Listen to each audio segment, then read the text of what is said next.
Lawmakers on Capitol Hill are calling for the invocation of the 25th Amendment.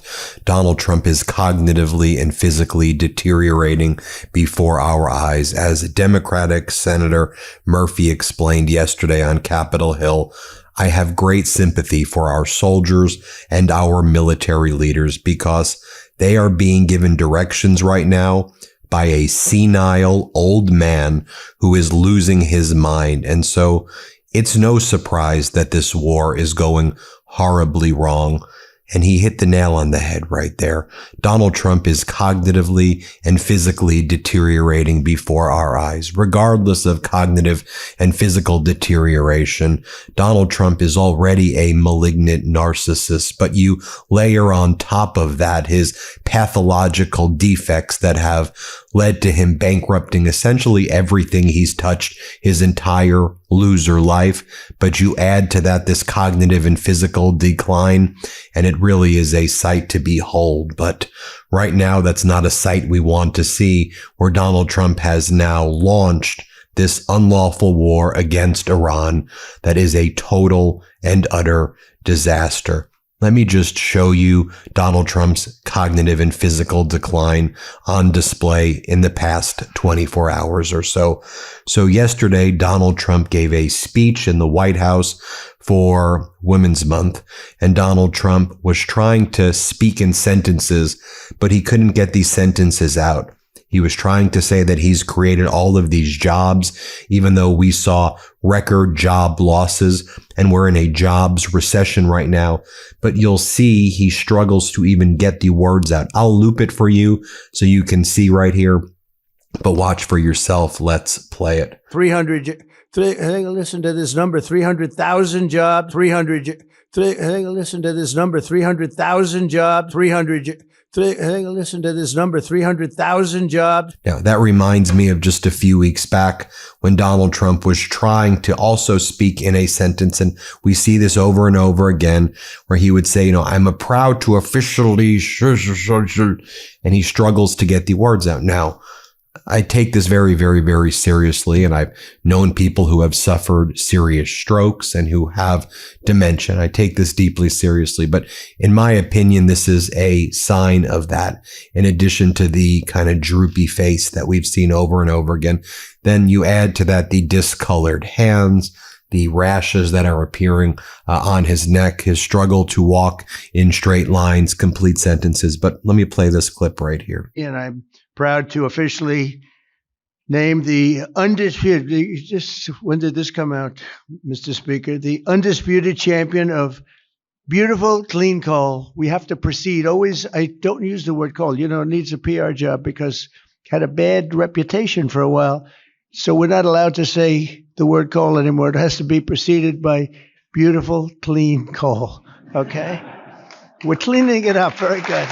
All right. Then, as part of Donald Trump's speech yesterday, where Americans don't know what's going on with this war, we know that there are many more injured and wounded in this war than have been previously revealed. In addition to those who have tragically died, we don't believe we're getting the full picture of what's going on, and that's an understatement. We see all of the Iranian attacks in the region, striking the Arab nations that were once allied with the United States. We see all of the attacks in the Strait of Hormuz. And so with all of this taking place, what's Donald Trump doing? He goes and he tries to give the speech and says, I didn't read, I can't prepare. I prepare speeches. I won't get things done. You hear that? I cannot prepare. So I didn't know who the hell I was speaking to. I walked in. I saw a beautiful woman, blonde hair. There she is. I kid you not, that's what he said. I'm reading you the transcript of what he said. Play this clip. Recognized immediately when I came into the room, I looked down, I said, because I didn't read, I can't, if I prepare my speeches, I won't have time to get things done. Do you ever hear that? I cannot prepare. So I didn't know who the hell I was speaking to, but I walked in and I saw this beautiful woman with the blonde hair. I watched that bobsled. I don't know how the hell you do it, Kaylee. But Kaylee was the star, big star of the Olympics and other Olympics also. And she's She's a 6-time Olympic medalist. Now here's what Democratic Senator Murphy had to say. Let's play it. This is the most incompetent, incoherent war America has fought in the last 100 years, and that's saying a lot. This administration has no idea what they are doing. There's no viable war plan. They change their goals and their aims every single day. I have great sympathy for our soldiers and our military leaders. They are being given directions by a senile old man who is losing his mind. And so it's no surprise that this war is going horribly. Here's what Major General Paul Eaton, retired general, says about the fact that Donald Trump, in his opinion, has dementia and should be nowhere near a leadership role, especially now as he's unleashed this war. Play this clip. Especially considering everything we've already seen and heard from the White House over the past week. What is your reaction to the new reporting tonight that Trump has privately expressed serious interest in deploying U.S. troops on the ground in Iran? First, I'm going to say that I'm going to use the word that a lot of people are thinking, and it's dementia. We have a situation where some would call a malignant narcissist is unfortunately drifting into a state of dementia that is difficult to manage here. With respect to your question, moving ground troops into a 93 million inhabitant country. Persians have a history of extraordinary bravery in combat. They have a history of extraordinary culture and maintenance of their current and their past and their future.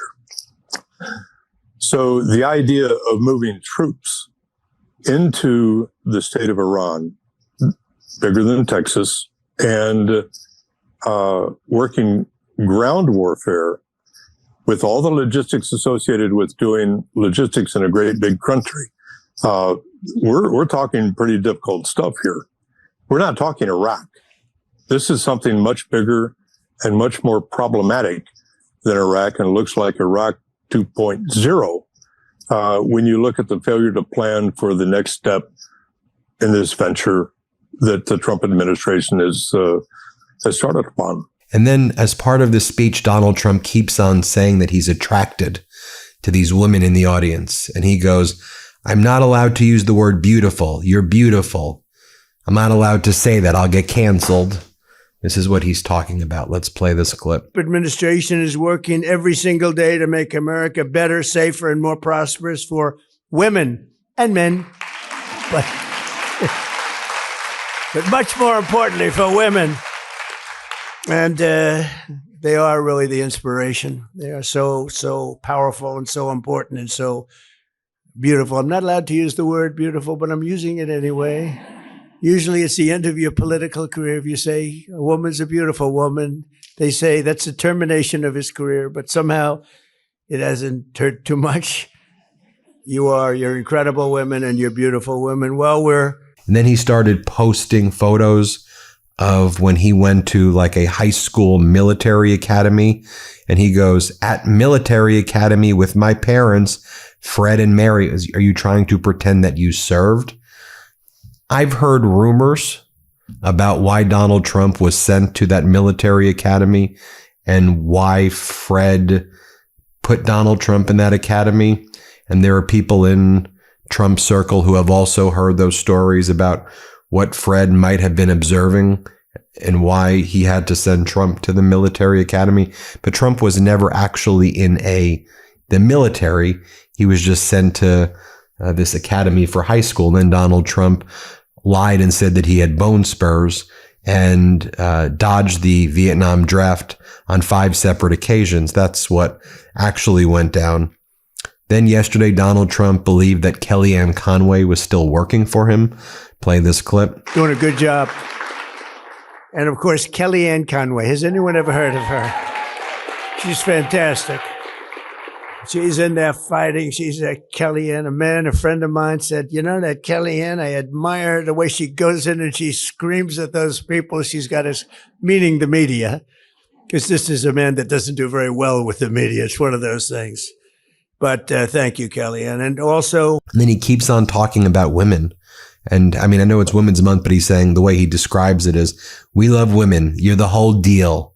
You're the whole deal, women. What does that mean? You're the whole deal. Here, play this clip. we love women. Women are the whole deal. Okay. He also called in and gave a radio interview to Brian Kilmeade of Fox. And here's what he said. He said, here's what I want to give my message to ships in the Strait of Hormuz. On the Strait of Hormuz, he goes, go through it, ships. Go through the strait. Show some guts. Just do it. Do it. Go through the Strait of Hormuz. There's nothing to be afraid of. They have no navy. We sunk all their ships. Do it. Go through it. The hell are you talking about? They're blowing up all of the ships, all the cargo ships, fuel ships. They're blowing it all. What do you mean? Show some guts? Go through the Strait of Hormuz? Are you out of your mind? That's what Donald Trump was doing. I'll just remind you as well, several weeks back when he was doing, he's out of his mind. I mean, the speeches that he gives, when he does he does that thing where he goes, this was what he did a few weeks ago. Here, play this clip. I want to really, but she gets it, and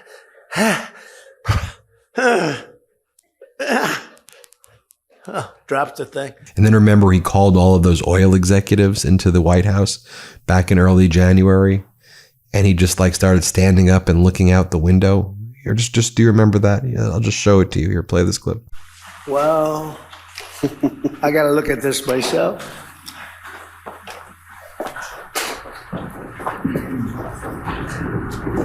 Wow. What a view. This is the door to the bar. Sorry, I had to show you those data points just to remind you. Oh, can I give you one more data point? And then I'll show you more of what was happening yesterday. This should have been a big, glaring red alert to the Saudis that Donald Trump was not going to be able to protect them, no matter how much of your money, MBS, you put in Trump and Kushner businesses. You think it's a quid pro quo. You think it's a pay for play. You pay, Donald Trump can't play. He can barely say. He could barely stay. He could barely stay awake. Remember when Donald Trump was with MBS? This was last May of 2025, and he didn't know where he was. And we've seen this over and over again, where he just has no clue where he was. Here, play this clip. Signing on behalf of the United States, the Honorable Donald J. Trump, President of the United States of America.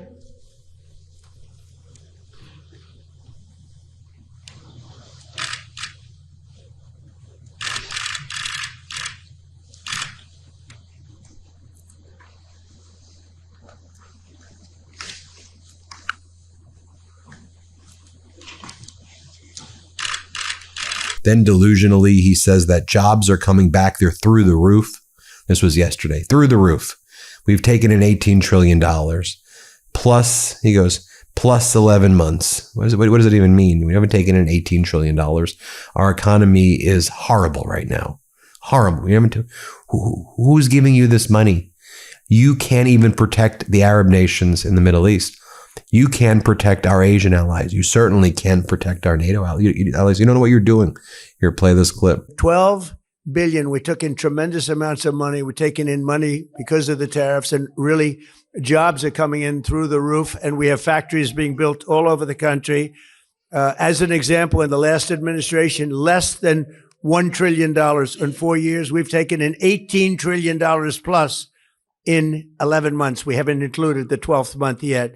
So we're at more than $18 trillion, and it's a record in the history of our country. We've never done anything, and that was for a lot of good things. It was because of November 5th, but it was also because of tariffs. So he then thanks Caroline Leavitt for helping him live, like though she's his caretaker. She's the press secretary of the White House, and Donald Trump acts like she's his caretaker. Watch, play this clip. Caroline. Doing a fantastic job, Caroline. She keeps me straight. She keeps you, no, sir, you can't do that. You can't do this. I can't do anything. Life would be so much more exciting, wouldn't it? Thank you, Caroline. Great. Attorney General Pam Bondi, my friend. And then you've heard the stories, what Donald Trump's been doing every day. This is like his big thing. So he goes around to all of the members of his cabinet and everybody. He loves this. He loves doing this. He goes around to everybody in his office and he looks at them and then he guesses their shoe size. He's obsessed with guessing their shoe size. I don't know why. Maybe it's some Freudian thing.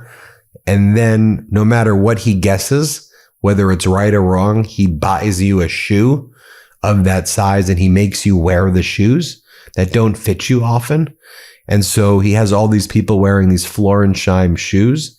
I don't know if it's like a foot fetish thing. I don't know if it's a shoe. I truly don't know what's going on there. I don't know what the thing is, but it's utterly deranged and he makes them wear it. And then finally, yesterday there were those two horrific incidents, connected to domestic terrorism, right? As this war in Iran spirals, there was the Michigan synagogue incident where somebody went there and, threatened to attack the synagogue, went with explosives. Unfortunately, they were stopped and killed. And then there was the Old Dominion incident where the ROTC students fortunately stopped and killed that individual as well. But two instances of terror yesterday. And Donald Trump's statement to the audience at the White House was, it's a terrible thing, but it goes on. It's a terrible thing, but I guess it just goes on.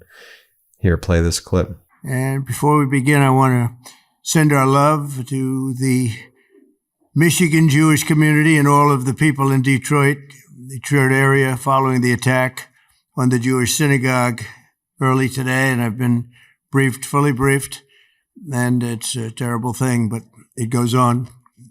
We're going to be right down to the bottom of it. It's absolutely incredible that things like this happen. Well, there you have it, folks. Let me know what you think. Hit subscribe. The 25th Amendment definitely needs to be invoked. Definitely. Right now. Hit subscribe. Let's get to 7 million subscribers. Thanks for watching. Want to stay plugged in? Become a subscriber to our Substack at MeidasPlus.com. You'll get daily recaps from Ron Filipkowski, ad-free episodes of our podcast, and more exclusive content only available at MeidasPlus.com.